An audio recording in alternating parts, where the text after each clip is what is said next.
Hello wonderful people, once again I welcome you to our channel.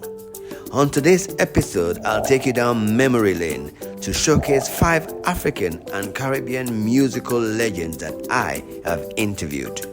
Well, the Nigerian experience, well, it have been an experience. Africa is the one, and African it needs us. You know, say Sisulu welcome home, and I'm welcoming myself home, and I want to say thank you for having me here, home, Africa. Yes, I.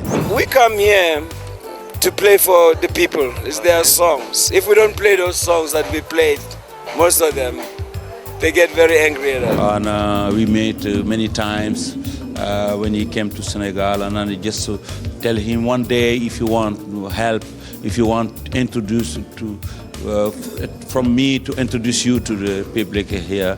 You know, you're chilling with Mega D, that's my boy, you know, definitely. So kudos, one love.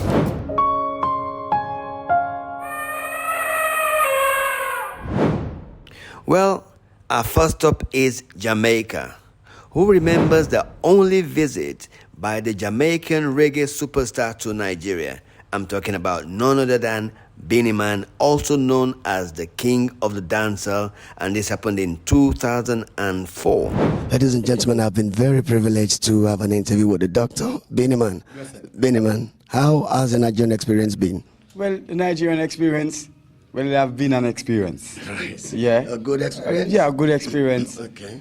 And not in a bad ways, but I've got in tear gas in Nigeria. My first time in my whole entire life, but it's not a bad thing because everybody have to experience that at times, you understand? Okay. But the show really went on very well, and you know, I did my 2 hours as promised, and you know, everything is good. Okay. Were you surprised that the people knew most of the songs you were singing or not? No, well, I am an international superstar known all over the world, so you cannot be surprised if people know your music. Yes. Yeah, that's why you're here, because the people know you and want to see you for so long. So, okay. Yeah. Okay. I'm aware you are Dr. Beenie Man. Yeah. Could you tell us how that happened? No, well, I was given doctorate of art lyrics by the University of the West Indies in Jamaica, because them said I write the best songs, the best #1 hit, and you know, teach the people the moral of Jamaican music. So yeah. All right. You're also dubbed as the girl, them sugar. Yeah. Okay. Could you tell us about that as well? No, well, I have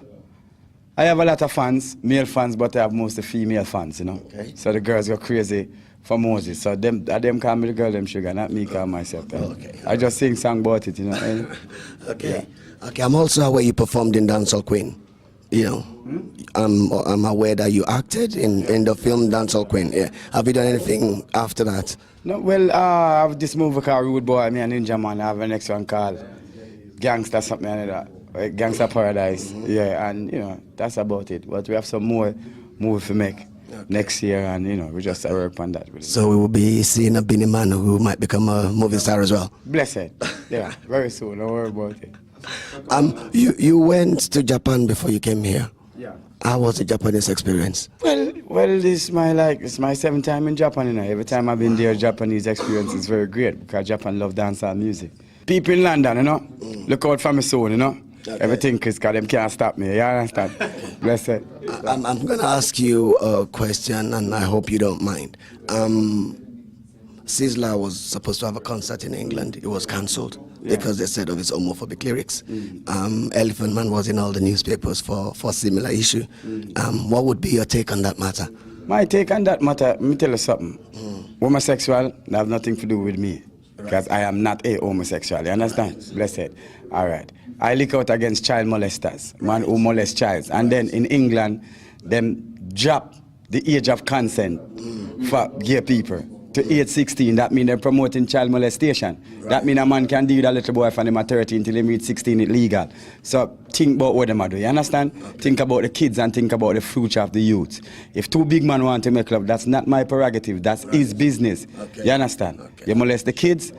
I have a foundation for troubled kids all over the world, kids that get raped, brutalized, went to jail for nothing, people have no home. I have a foundation set up for them. Wow. That I put $1 million of my own money in. Wow. And take half of my royalty that I get from my album and put it towards that foundation. So if a man wants to get my facts, this is my facts. I am against child molestation, and if you're a child molester, I am against it. Now from the Caribbean to Africa, I'm talking about the African legend from Mali, Salif Keita.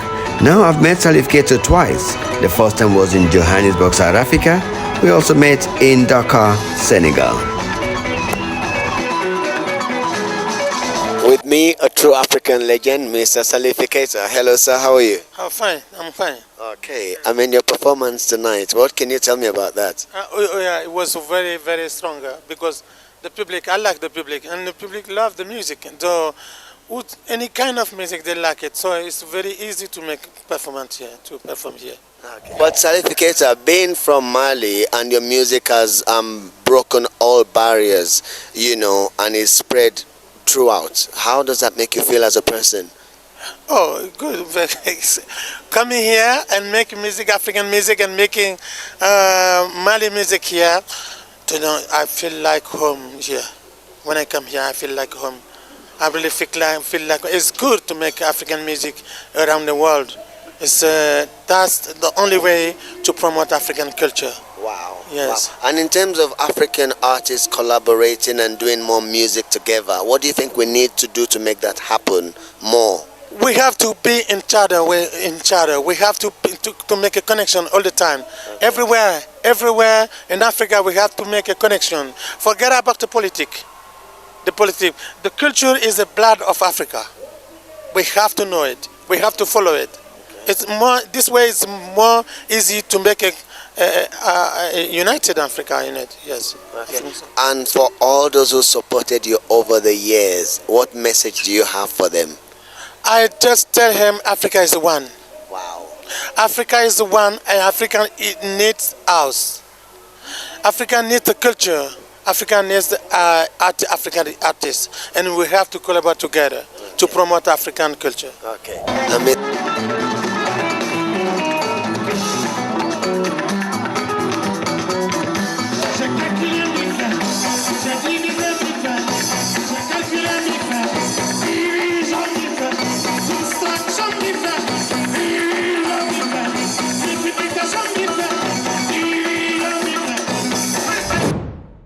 Now the third person on my list is a man them called Sisulu Kolonji. I met and interviewed Sisulu in Johannesburg, South Africa. How has it been for you, your trip here? It's been beautiful, you know what I mean.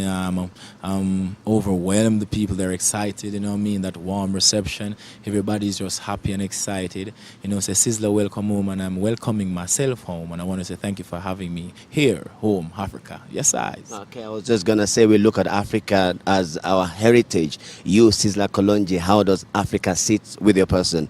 Yes, Africa is our heritage, our backbone, our foundation, our lineage. I mother and father. Africa is the reason for our existence. You know what I mean? So I'm here and continue with the works of the Most High. Africa is beautiful. It's my homeland. Okay. Sisulu, you have built yourself. Let's go back to the beginning when you were deciding whether to be a mechanic or musician.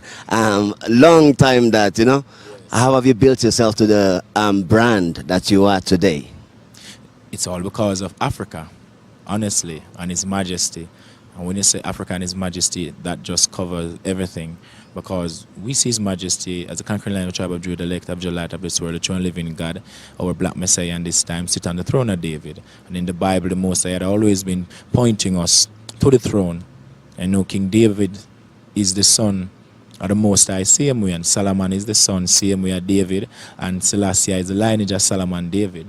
And when we see the monarch, we see the royalty, not a commonwealth, but a sovereign nation, black wealth kingdom, we see how important black people is just through the eyes of His Majesty, looking at His Majesty, seeing the level he had reached, and looking at Africa again, and see how beautiful Africa is, and see how the slave masters, they have taken us and bring us in the West, slave us, we build their cities, and yet we're in persecution, affliction, being prison, being tortured, being killed by some man-made disease or something.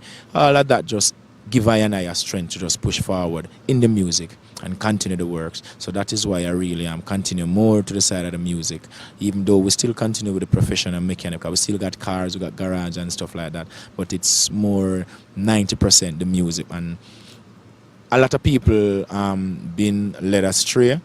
And when I see that I've been blessed with this music, like a staff to lead the nation. I really take it serious because I see it's a blessing and it's a world of opportunity, the music, because not just to make money, but you use music to advertise. Music unites the people. You use music as a medium through which I can express myself, and the kids follow me, and through that they have managed to help themselves.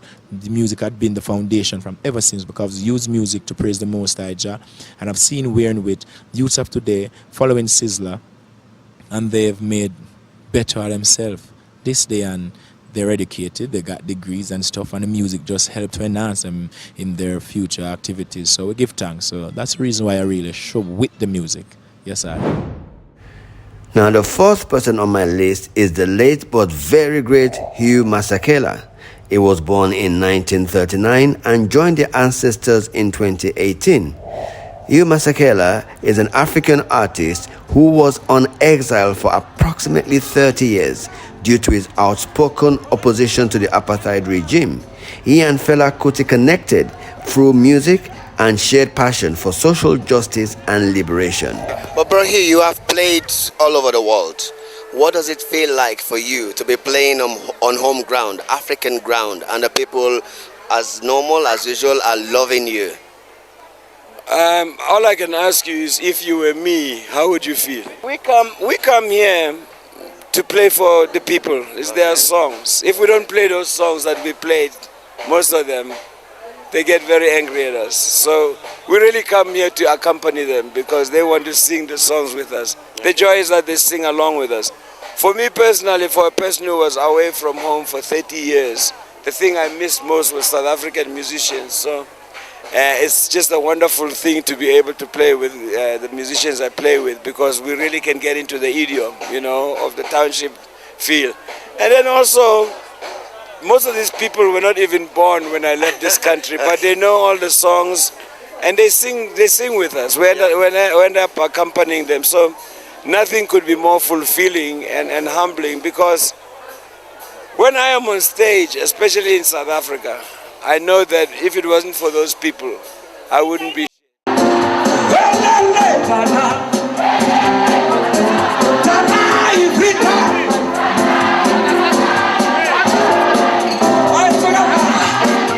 Now, the last stop for this memory lane bus is Senegal, where we meet Yundu, a Senegalese musician and entrepreneur.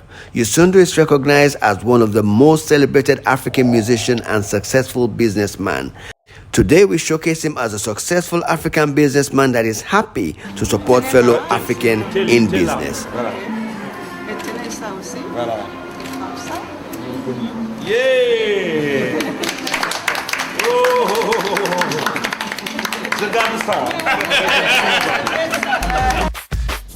Hello, my name is Moody. I must say this. I must say thank you, big thank you to Yundu. You're very supportive. You gave me the platform to open an outlet here. It's universal. You must spread the brand. You won't say because you are gold, you remain in one country. No, you must spread as an African. Once what you have is gold, you must spread it, you must push it. And it all be done on personal efforts. You must be creative. It's a gift. You don't learn creativity. You're not gifted, you're not gifted.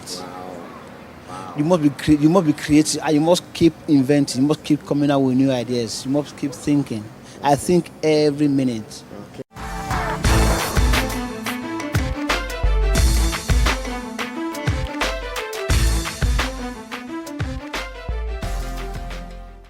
Yeah, I met Modi, I think 3 years ago. My friend Mara introduced Modi to me, and then he offered me a costume, and I go back home and take the costume, try it, and see how beautiful the colors, how the way the style. He cut the things, and it was great. And the next day I just say to Mara, this man is great. He have a lot of talent, and then we talk, and he sent also 2 different, I think, costumes. And then I start to be enjoy all this work, and we met many times when he came to Senegal, and just tell him one day if you want help, if you want introduce to from me to introduce you to the public here, and it's going to be great things. And today I'm really happy. We realize what we talk about.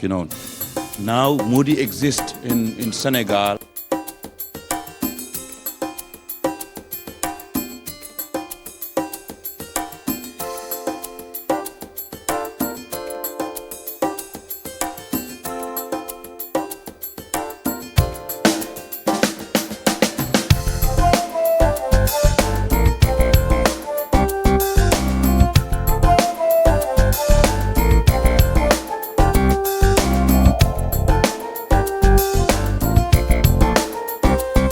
Firstly, he's my friend. He's my brother, he's my friend. He made many clothes for me.